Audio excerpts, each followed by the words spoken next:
देखिए छात्रों, 2019 का फिलर करीब करीब अच्छा वाला दे चुके हैं। वर्ड मीनिंग वाला जितना फिलर है दे चुके हैं, और मैं फिर सर्च कर रहा हूँ कि और क्या देना है। कुछ एक एक ग्रामर वाला शब्द है, is M R D N by, इस तरह का भी हम नहीं दे रहे हैं। अभी वर्ड पावर का जितना है उतना दे रहे हैं। अभी 17 का ये सीजीएल का देखिए, 17 का सीजीएल का है। अभी सीजीएल का 5-6 हम क्वेश्चन दे रहे हैं। तो गॉड इज ए टायर 1 में आया है। देखिए उत्तर यह होने जा रहा है, इमानेंट मतलब होता है सर्वव्यापी।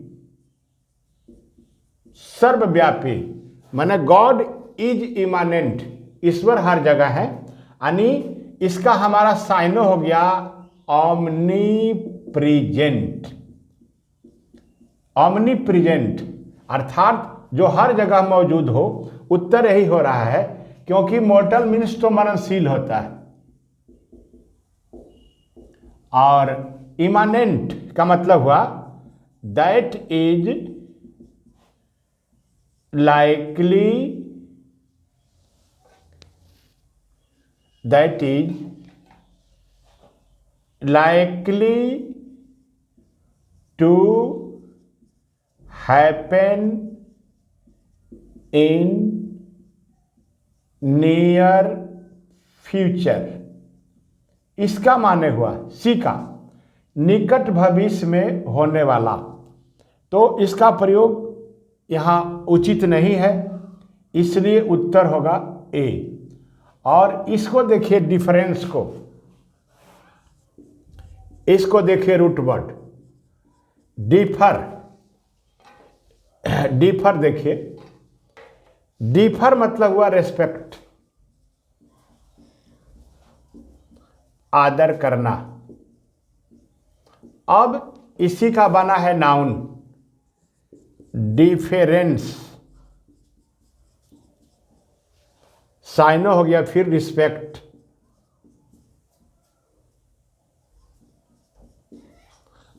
आदर या सम्मान, तो यही अंतर है। अब यदि मैं इधर मिटा दूं तो थोड़ा सा दिखा देते हैं कि एक और कंफ्यूजिंग हल्का सा वर्ड है। क्या होता है देखिए, ये हुआ डिफर, और उच्चारण इसी तरह का रहेगा जैसे डिफर। तो इसका मतलब हुआ असहमत होना, या इसी का फिर माने हुआ भिन्न होना। भिन्न होना। अंग्रेजी जितना अच्छा से तोड़कर पढ़िएगा उतना नॉलेज बढ़ेगा, उतना आपका स्कोर बढ़ेगा। डिफर असहमत का मतलब होना यह हुआ डिस एग्री, मतलब एक ही शब्द का दो अर्थ हो रहा है। डिफर असहमत होना, तो डिफर के बाद विथ ए पर्सन आता है, विथ अ पर्सन।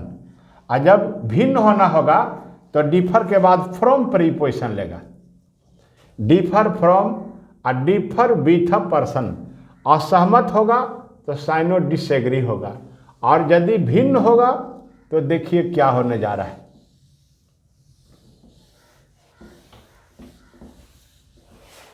देखिए डिफर फ्रॉम, फिर साइनो हो जाएगा।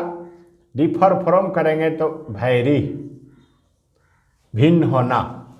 जैसे शुगर डिफर्स फ्रॉम साल्ट, इस तरह प्रयोग होता है, यानी चीनी नमक से भिन्न होता है। और यदि हम यह कहें आई डिफर विथ मोहन, तो मतलब मैं मोहन से असहमत हूं। इस तरह से प्रयोग होता है, लेकिन चर्चा हमको करना था डिफर और डिफरेंस। चलिए, इस तरह से व्याख्या होने से आपका अंग्रेजी अच्छा हो रहा है। अब देखिए क्वेश्चन संख्या दूसरा।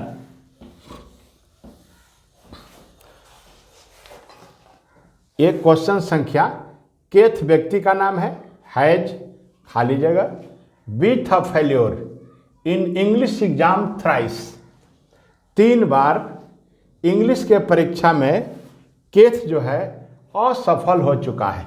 अब इसका देखिए उत्तर जो है 4 नंबर होने जा रहा है।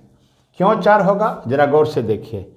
कैच का V3 है काउट, कैच मैंने पकड़ना, गो का जानबे करते हैं गॉन, गेट का गॉट, मीट मेट, ये होगा क्यों, यहाँ गौर से देखिए। मिलना, देखिए मीट का ही V2 हुआ मेट,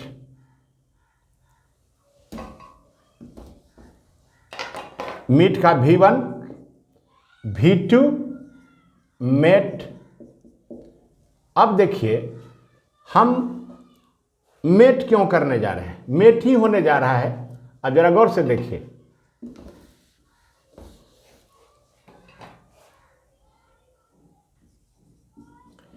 मीट प्लस पर्सन। मैं यह कहना चाहता हूं कि मीट क्रिया के बाद यदि व्यक्ति का नाम रहेगा तो पर्सन और मीट के बाद कोई प्रीपोजिशन नहीं लगेगा। जैसे आई मेट राम, मैं राम से मिला, परंतु यदि मीट के बाद किसी वस्तु का नाम हो तो मीट के बाद विथ लगना है, मीट के बाद विथ लगना है। व्यक्ति का नाम रहेगा तो पर्सन और मीट के बाद नो प्रीपोजिशन। तो इसलिए यदि हम कहते हैं मीट विथ एक्सीडेंट, देखिए बराबर मीट विथ एक्सीडेंट आते रहता है परीक्षा में, तो एक्सीडेंट वस्तु है तो विथ लगना है। मीट विथ एक्सीडेंट का मतलब होता है दुर्घटना होना, दुर्घटना होना। इसी तरह मीट विथ फेल्योर, इसका माने हो गया असफल होना। इसीलिए छात्रों उत्तर होगा D, Keith has met with failure.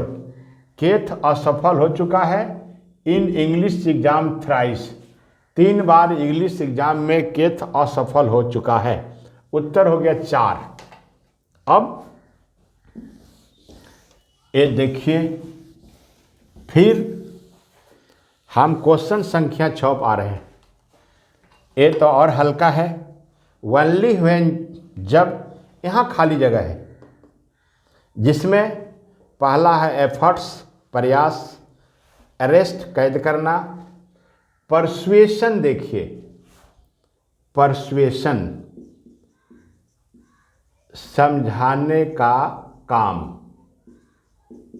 और इसके बाद है मैनिपुलेशन।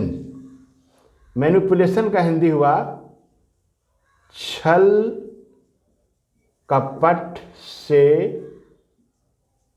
किया गया काम। तो देखिए उत्तर होने जा रहा है सी, ओनली व्हेन परसुएशन, जब समझाने का काम असफल हो गया, the army restored to force. Restored to force का मतलब होता है बल का प्रयोग करना, रिस्टोर टू फोर्स, बल प्रयोग करना,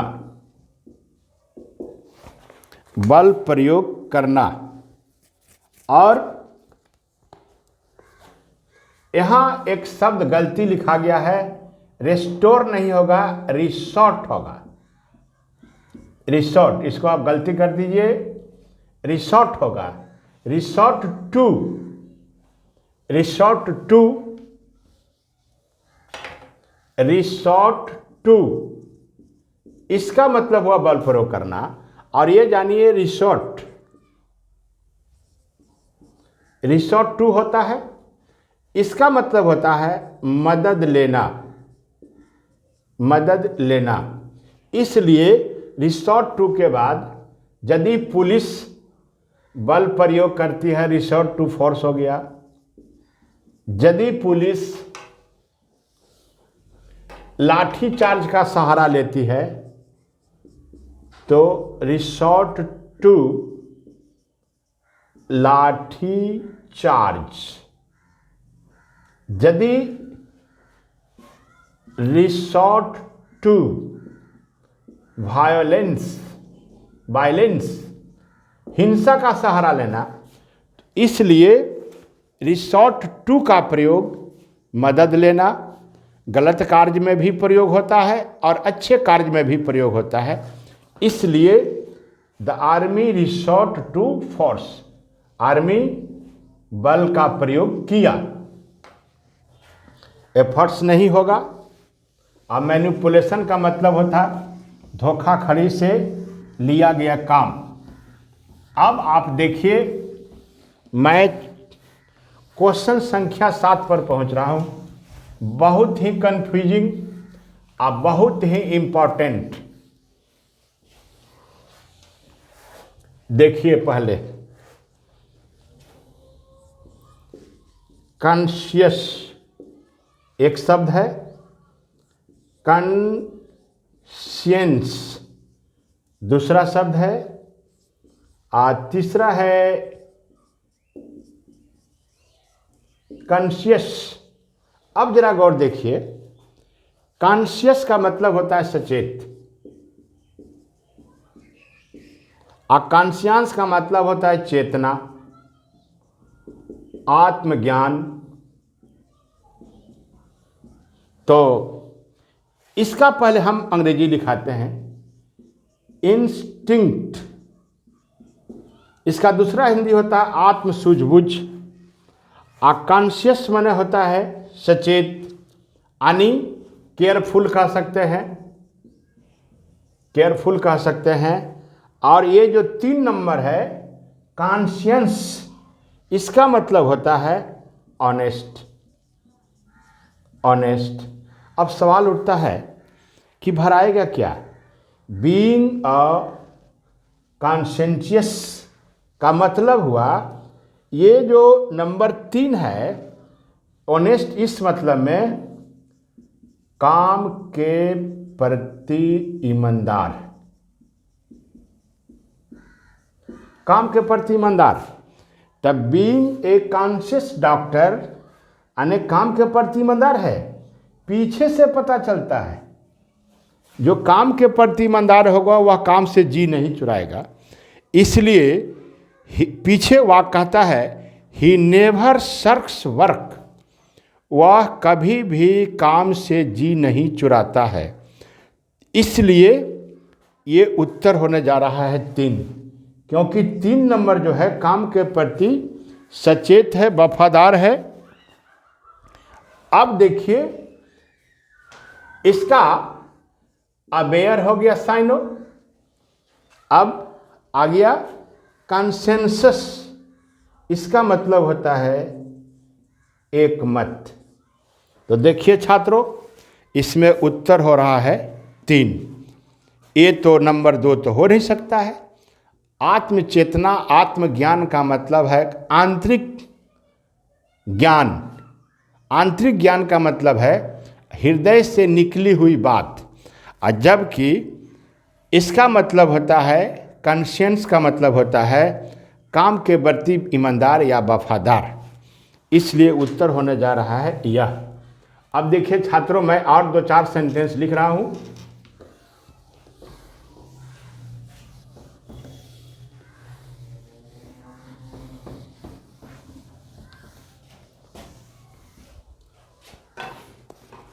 देखिए, ये सारे 17 आए हैं।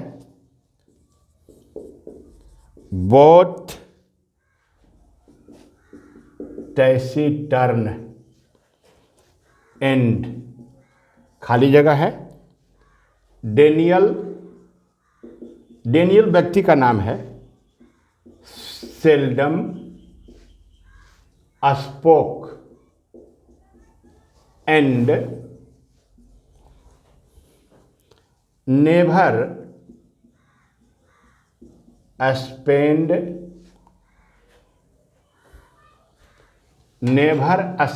money, never spent money। देखिए छात्रों, मैं पहला में है ऑप्शन वेरी, देखिए बी में है चीप, सी में है डिवाइड और डी में है मेजरली। देखिए बोथ टैसीटर्न, टैसीटर्न का मतलब होता है चुप रहने वाला, इसका माने हो गया बोथ के बाद एंड आएगा ही, बोथ टैसीटर्न चुप रहने वाला। और यहाँ खाली जगह है, डेनियल सेल्डम स्पोक, डेनियल व्यक्ति का नाम है, डेनियल शायद ही बोलता था, एंड नेवर स्पेंट मनी, और कभी भी पैसा खर्च नहीं करता था। पैसा खर्च नहीं करता था इसका मतलब कंजूस है, इसलिए उत्तर डी हो गया। मौन भी रहने वाला है और मेजरली भी है, तो यहाँ मेजरली भरा गया, जिसको हम लोग कहते हैं कंजूस, इसीलिए उत्तर हो गया डी। जब कंजूस और मौन रहने वाला दोनों गुण डेनियल में है, इसलिए पीछे के वाक्य से क्लियर हो गया है कि नेवर स्पेंट मनी, इसलिए डेनियल मेजरली है। तब तो जाकर के कभी भी पैसा खर्च नहीं करता था, इसलिए उत्तर हो गया डी। और डिवाइड मने हुआ वंचित, और चीप मने सस्ता जानते ही हैं, और बेरी मने सचेत, चौकन्ना। और इसका साइनो देखिए, विजिलेंट हुआ,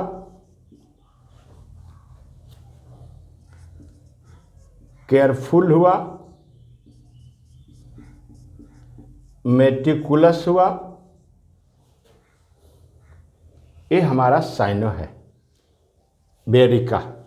विजिलेंट, केयरफुल, मेटिकुलस, वाचफुल, ये सब साइनो हुआ। अब देखिए छात्रों, फिर मैं इसे डिलीट करता हूं।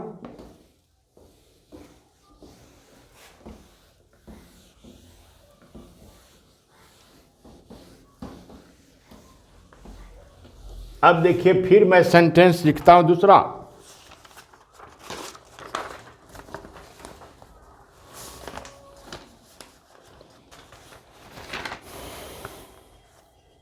बहुत इंपॉर्टेंट, ये सीपीओ 2017 का है। ये देखिए, वो सीजीएल का था, ये 17 का है। 17 का देखिए, बहुत अच्छा रूल है। क्वेश्चन संख्या 9 सीपीओ के प्रश्न में है, by the time the plane arrived I nearly had despaired, खाली जगह है, being able to board it। देखिए छात्रों गौर से, यही सेंटेंस है, और ऑप्शन में है फॉर, बी में है ऑफ, सी में है ऑन, और डी में है ऑफ।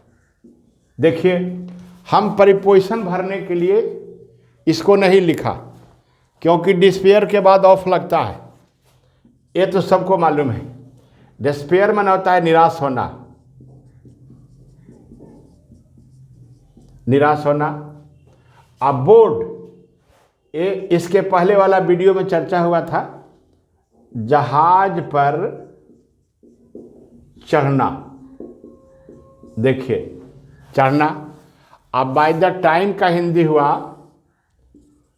के समय तक। तो यहाँ रूल यह है, कहता है कि plane arrived, I nearly had despaired, मैं लगभग निराश हो चुका था। क्यों?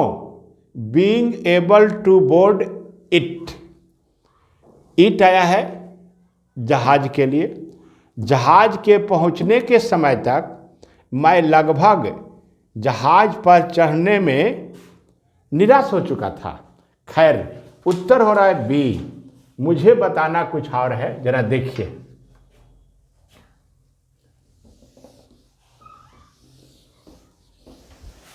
देखिए, अब देखिए, एक स्ट्रक्चर है बहुत सुंदर। आप लिखिए पास्ट परफेक्ट, अर्थात subject plus had plus V3 और बीच में दे दीजिए bye the time.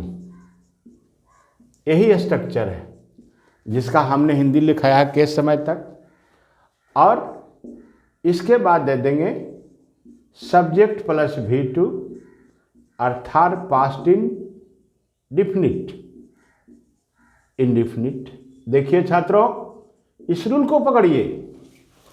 Bye the time के पहले पास्ट परफेक्ट, अब बाय द टाइम के बाद पास्ट इंडेफिनिट। आप चाहें तो इसको उलट के भी लिख सकते हैं। बाय द टाइम को आगे कर दिए, बाय द टाइम को आगे कर दिए और लिख देंगे सब्जेक्ट प्लस V2 और कोमा दे देंगे। अब फिर पास्ट परफेक्ट जो पीछे है उसको हम, यहाँ जो पास्ट इंडेफिनिट है इसको आगे हम लेके चले आए और जो आगे है उसको पीछे लेके चले आए। यही स्ट्रक्चर है। बाय द टाइम के पहले पास्ट परफेक्ट और बाय द टाइम के बाद पास्ट इंडेफिनिट। इसी को लिखने का तरीका हुआ, बाय द टाइम को आगे ले जा रहे हैं तो ये आगे हमारा चलाएगा। अब फिर यहाँ हम कर देंगे subject plus had plus V3। तो इस स्ट्रक्चर को बाय द टाइम के बाद जो पास्ट इंडेफिनिट है और दूसरा भाग पास्ट परफेक्ट है, इसको हम इस तरफ से लिखेंगे। पास्ट परफेक्ट आगे कर देंगे और बाय द टाइम को बीच में कर देंगे और इसको हम पास्ट इंडेफिनिट में यहाँ ले आएंगे। फिर इसी को हम उलट कर लिख सकते हैं। यही स्ट्रक्चर है। खैर, एक स्ट्रक्चर एक और है, जरा देखिए। मैं इसे मिटा रहा हूं। अब देखिए छात्रों, और लाजवाब, अभी हम पास्ट परफेक्ट का स्थान पर फ्यूचर परफेक्ट कर दिए। फ्यूचर परफेक्ट अर्थात subject plus shall have, will have plus V3। और जब हम बाय द टाइम के पहले फ्यूचर परफेक्ट करेंगे तो बाय द टाइम के हम बाद प्योर प्रेजेंट इंडेफिनिट कर देंगे, अर्थात प्रेजेंट इंडेफिनिट, प्रेजेंट इंडेफिनिट। देखिए छात्रों, यही ध्यान रखना है। तो बाय द टाइम में दो स्ट्रक्चर चल रहा है, आगे पास्ट परफेक्ट तो पीछे प्रेजेंट इंडेफिनिट, आगे पास्ट परफेक्ट तो पीछे पास्ट इंडेफिनिट, आगे फ्यूचर परफेक्ट तो पीछे प्रेजेंट इंडेफिनिट। इसी को हम ऐसे लिख सकते हैं, I shall have done this work, मैं इस काम को कर चुकूंगा। By the time you come, तुम्हारे लौटने के समय तक मैं इस काम को कर चुकूंगा। आपका विचार हो तो बाय द टाइम को आगे ले आइए और I shall have done this work को पीछे ले जाइए। ये भी क्लियर हो गया। SCPO 2017 में आया है।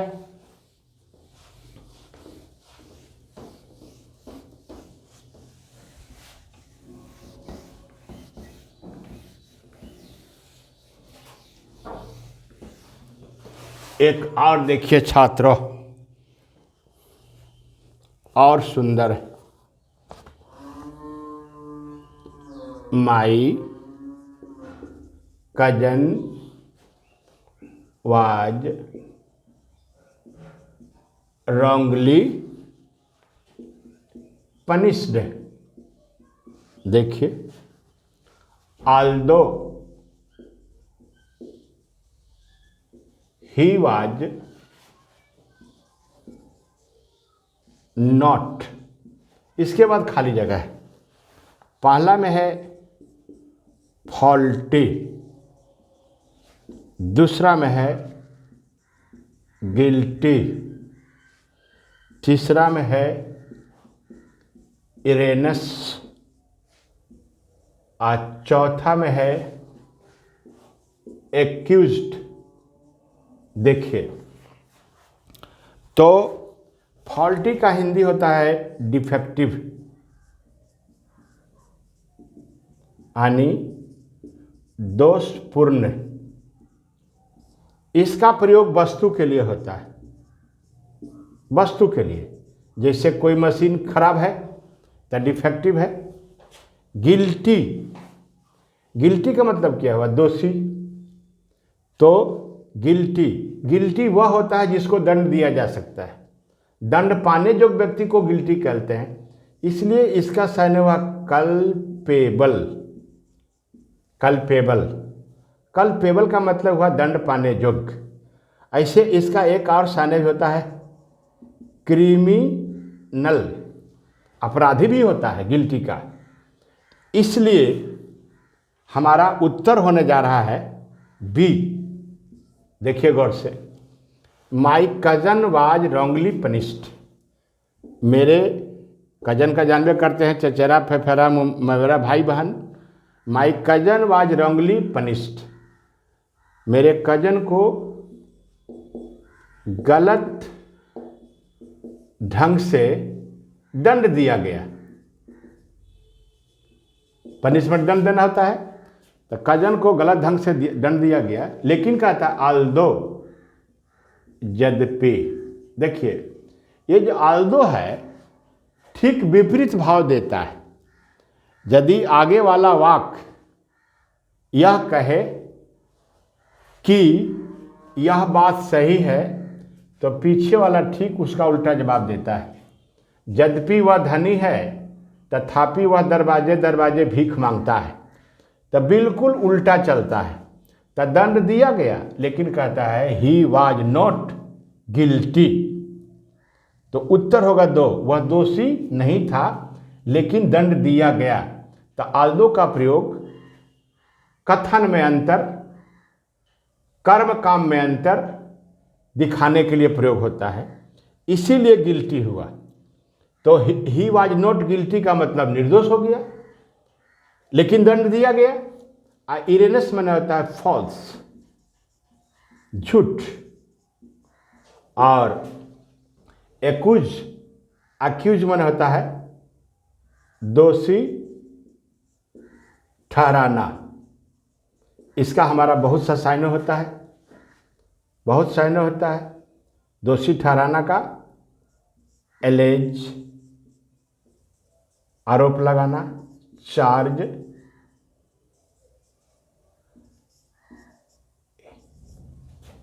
इम्पीच, ये सब दोषी ठहराना का साइन हो गया। तो छात्रों, आज मैं यहाँ तक किया। फिर इसके बाद अब मैं सीरियल, स्टेनो, एलडीसी, एमटीएस सभी का कन्फ्यूजिंग फिलर बारी बारी से देने जा रहा हूँ। मैं चाहूँगा कि आप मेरे चैनल को बहुत से बहुत सब्सक्राइब करें, लाइक करें, शेयर करें। बहुत बहुत धन्यवाद।